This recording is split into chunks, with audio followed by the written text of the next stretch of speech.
Halo adik-adik, gimana nih kabarnya? Semoga kalian selalu dalam keadaan sehat walafiat ya. Oh iya, kali ini kita bakalan belajar bahasa Indonesia lagi loh. Di pertemuan keempat kali ini, kita bakalan belajar tentang teks laporan hasil pengamatan. Kalian pernah nggak sih mengamati hal-hal atau benda di sekitar kalian? Misalnya, di pagi hari kalian mengamati orang-orang yang berlalu lalang di lingkungan rumah kalian. Ada yang ke pasar, ada yang ke sekolah, dan ada juga yang bekerja. Atau mungkin saat kalian bepergian bersama orang tua, kalian dapat mengamati kendaraan dan bangunan yang dilewati. Nah, biar kalian bisa tetap ingat terus nih apa yang pernah kalian amati, kalian bisa mencatat atau menuliskannya dalam teks laporan hasil pengamatan.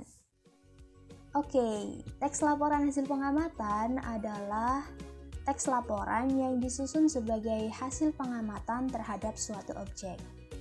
Nah, di sini kalian bisa melihat gambar seorang perempuan yang membawa beberapa buku. Kalian bisa mengamati gambar tersebut, kemudian mencatat hal-hal yang penting dalam gambar tersebut sesuai dengan struktur teks hasil pengamatan.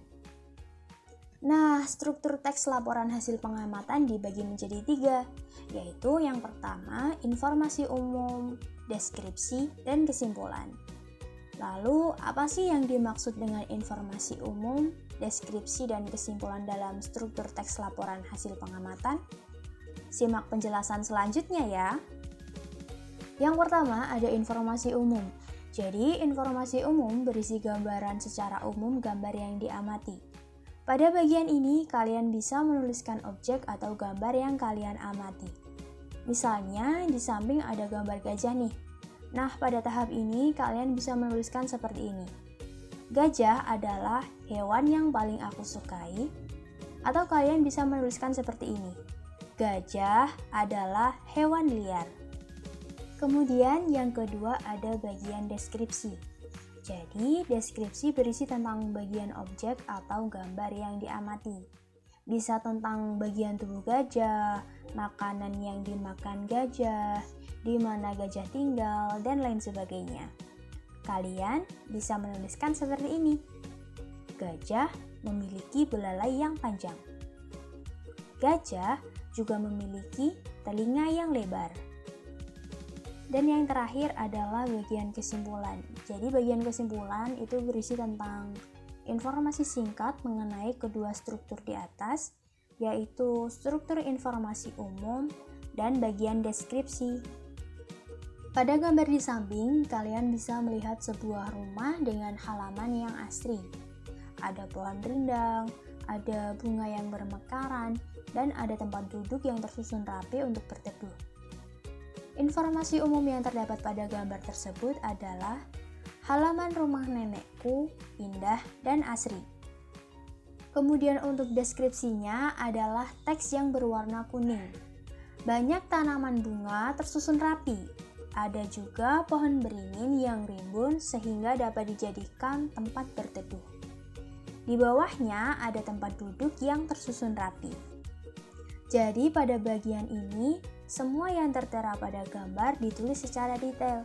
Ada tanaman yang tersusun rapi, ada pohon beringin rimbun yang dapat dijadikan tempat untuk berteduh, dan ada tempat duduk di bawah pohon beringin untuk tempat berteduh.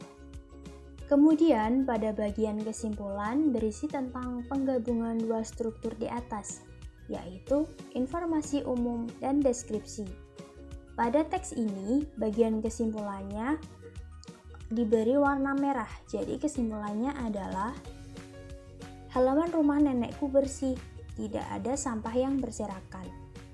Halaman rumah nenekku terasa sejuk dan nyaman. Oke, kita masuk ke contoh yang kedua.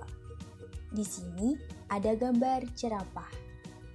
Kalian pernah nggak sih lihat jerapah? Pasti tahu dong kalau jerapah punya leher yang panjang. Yuk kita simak teks hasil pengamatan dari gambar jerapah di samping. Jadi pada teks ini bagian informasi umum diberi warna merah, warna kuning untuk bagian deskripsi, dan warna hijau untuk bagian kesimpulan. Pada bagian informasi umum, dituliskan informasi umum mengenai jerapah. Kalimatnya seperti ini. Jerapah adalah hewan yang liar. Jerapah makan daun dari pohon yang tinggi. Jerapah memiliki leher yang panjang. Jerapah berwarna coklat dengan bintik-bintik. Nah, pada bagian informasi umum tersebut dijelaskan bahwa jerapah itu adalah hewan yang liar, terus jerapah makannya daun dari pohon yang tinggi. Dia juga punya leher yang panjang dan memiliki warna coklat dengan bintik-bintik.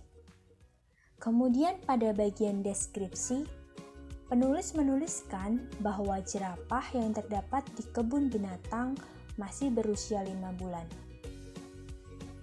Meskipun demikian, jerapah tetap bisa makan sendiri karena dia memiliki leher yang panjang. Dan jerapah hanya ada di kebun binatang dan hutan. Dan yang terakhir, pada bagian kesimpulan, penulis menggabungkan dua struktur teks hasil pengamatan, yaitu bagian informasi umum dan bagian deskripsi.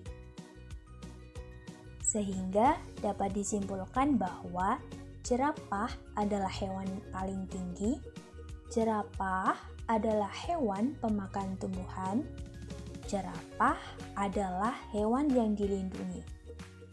Artinya, jerapah itu tidak boleh diburu asal-asalan atau dipelihara secara individu karena jerapah adalah hewan yang dilindungi. Maka dari itu, habitat jerapah hanya ada di kebun binatang dan hutan. Tidak boleh dipelihara di rumah kalian. Kemudian, pada bagian kesimpulan dituliskan bahwa jerapah adalah hewan pemakan tumbuhan. Hal tersebut sesuai dengan bagian informasi umum di mana dijelaskan bahwa jerapah makan daun dari pohon yang tinggi. Pohon kan termasuk tumbuhan, jadi jerapah adalah hewan pemakan tumbuhan.